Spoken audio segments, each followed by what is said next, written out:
Hello my friends, welcome or welcome back to my channel. My name is Novella. Today is Thursday and I have a couple of things to say. At the end of this video I will talk about 3 books, 2 4-star reads, 1 5-star read. But this one is for Elizabeth Gilbert. I mean, I've seen you, I follow you on Instagram and I saw your announcement video where you were so proud and so happy that you were going to publish a new novel about a family that moves to Siberia 150 years ago somewhere, and just to live without contact with the rest of the civilization. Apparently a lot of people protested. I don't know how many people it were, 100, maybe 200, 300. And you decided to either postpone or not even release the book because of that, because it is set in Russia. Imagine if you would, if this story would have been set in sorry, my English is not that good. Imagine that this story would have taken place in Syria. Would people react? I don't think so. Why do they react now? Because it's fresh in the memory. I mean, it has nothing to do with politics, your story, and you have the right to tell your stories that are in your heart. You have that right. They have the right to not read it. But you can never, never, never revoke a book because of people commenting. You can't do that. Where does it end? Where does that end? You've written probably a very good book. I've read a couple of books of yours that I really liked. And I believe that your talent is underestimated and undervalued,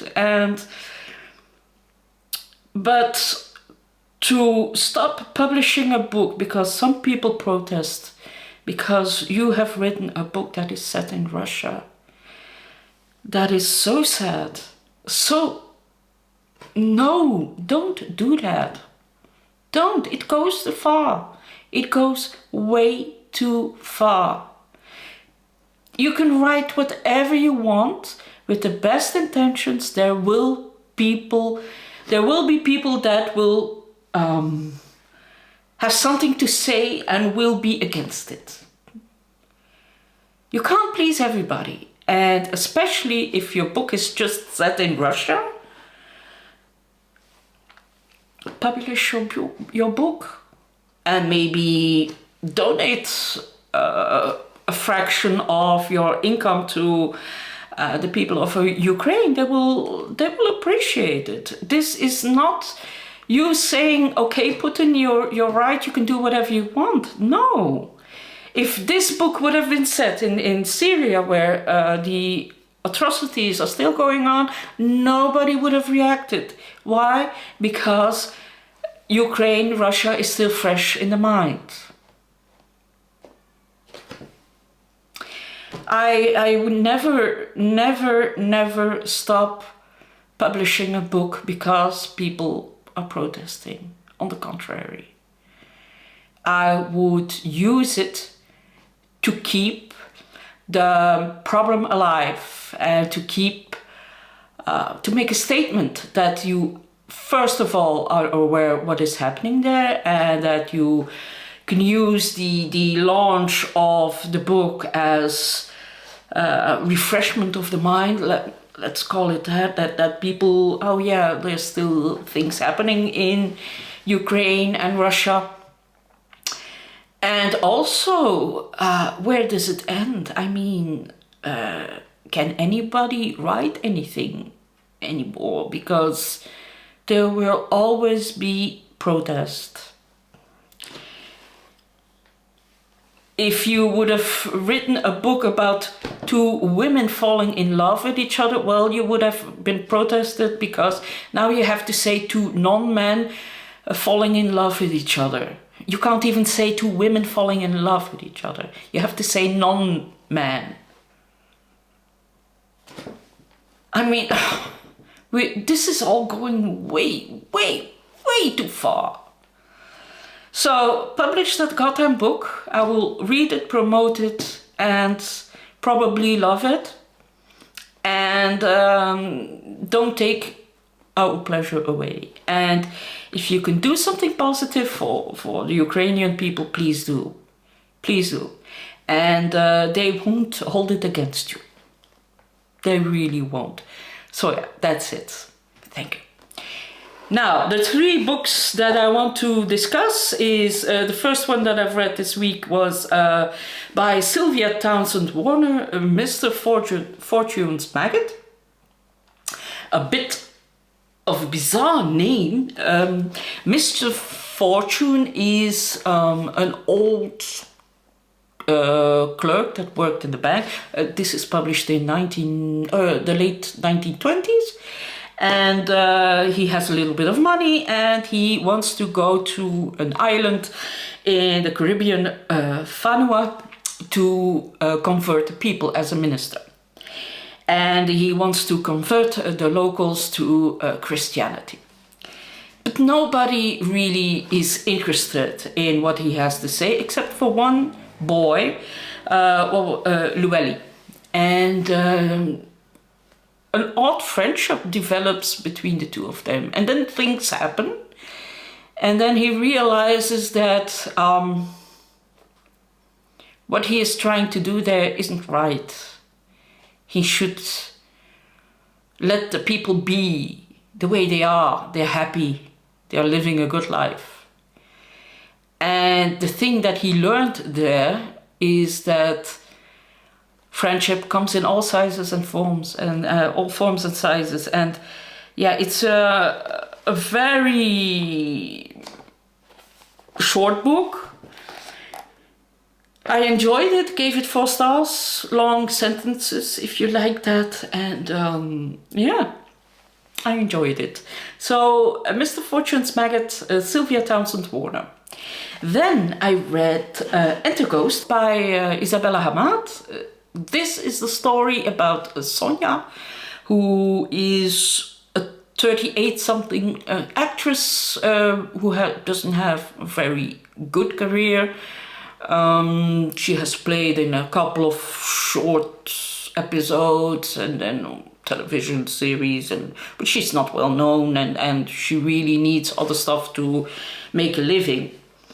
And but she's from she's Palestinian, and she just was in a breakup, a painful breakup, and she decides to go to her sister who still lives in Israel, on the West Bank, I believe. And yeah, she meets other people there, and a certain Mariam, who is a theater director, and they are going to play Hamlet. And she asks Sonia if she wants to join her theater company to play Hamlet, to play, I forgot, Gertrude. And so we follow Sonia, who also falls in love with one of her co-actors, and we learn a lot about what is happening in Ramallah, and how difficult it is to live under the Israeli regime. And yeah, it really shows you what's it like. And we follow the whole group, the theater group, rehearsing, talking about the story they have to tell. There are, of course, also soldiers that make their lives difficult and whatnot, and the regime tries to stop them from performing and all sorts of stuff. It is very, very interesting to read. The only problem that it's not a 5-star for me is that I found it really hard to connect to Sonia. Especially her inner monologue I didn't find very strong. And she often, Isabella Hammad uses, quite often uses dialogue in her story, and the dialogue is not very strongly written. To me. I really like writing dialogue, so yeah. But it is a very good book to read. I highly recommend it. It's maybe you can it's easier for you to connect with Sonja. I couldn't really, but I found it necessary to read. It's a necessary read. The third book that I gave 5 stars to was The Pole by Coetzee. Coetzee is one of my favorite authors. I have been following him for a very long time. And The Pole is about a man, an older piano player, referred to as the Pole. And he is specialized in playing Chopin. And at a certain point he comes to Barcelona, gives some recitals there, and he meets a woman who is married, and he says, well, I want to meet you. And the woman says, well, okay, she does. And then he invites her over to some place, and yeah, for a week, and they spend a week there, and they sleep together and whatever. But for the woman side, there was not really love. She could see that he was really in love with her, but she wasn't with him.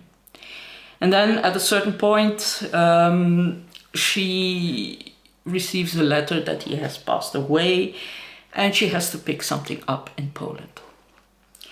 And that's all I will say, because the last part is very important. And it is, for me, it's one of his most emotional books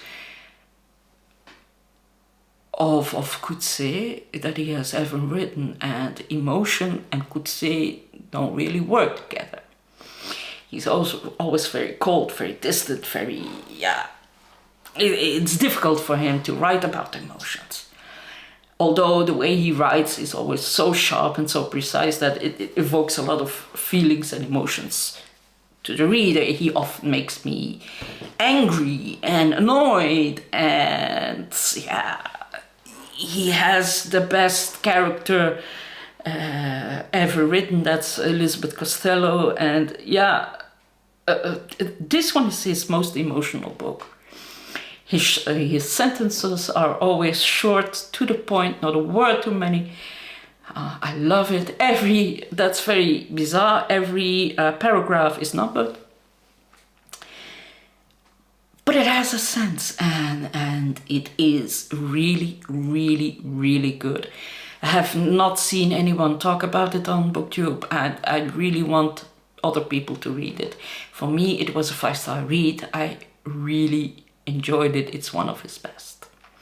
So yeah, that's it. Thank you for watching. I hope that Elizabeth Gilbert sees this. I don't think so, but hey, anyway. I will wrap it up here. Everything is going well with the kitten. Muffin is in love with her. And yeah, it's a beautiful sight. It makes me happy, very tired too, because although it's getting better, I only have to wake up twice a night, and that's doable. Then every hour and a half. Anyway, that's it. Thank you for watching, and I hope to see you next time. Bye-bye.